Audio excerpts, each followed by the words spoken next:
Vous devez classer les commissions d'enquête. Il y en a une célèbre qui est en train d'être détrônée par son audience par la commission d'enquête actuellement portant sur la Covid-19. C'est bien sûr la commission d'enquête dite Benalla contre Esca, qui a été l'occasion d'entrer dans une relation notamment avec l'opinion, qui a mieux compris quelle était la mission de contrôle, quel était le rôle du Parlement. Mais la première des commissions de contrôle, qui d'ailleurs a donné une suite judiciaire, c'est la commission de contrôle sur la pollution de l'air. Importante, cette commission, et qui démontre aussi la préoccupation environnementale du Sénat, qu'on va retrouver dans la commission d'enquête suite à l'incendie de Lubrizol, et qui fait un certain nombre de préconisations qui sont utiles aujourd'hui pour demain prévenir un certain nombre de risques.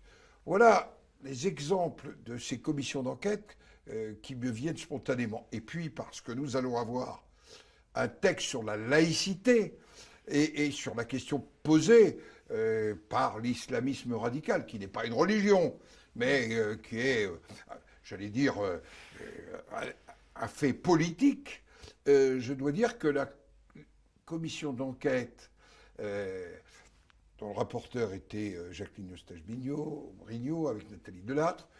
Cette commission d'enquête, elle va être singulièrement d'actualité avec des propositions qu'on retrouve déjà dans les propositions du président de la République dans son discours des Mureaux et qu'on va retrouver dans le débat parlementaire, autour du principe d'ailleurs de la laïcité. Travail que j'ai conduit personnellement avec Marcel Gauchet, le philosophe.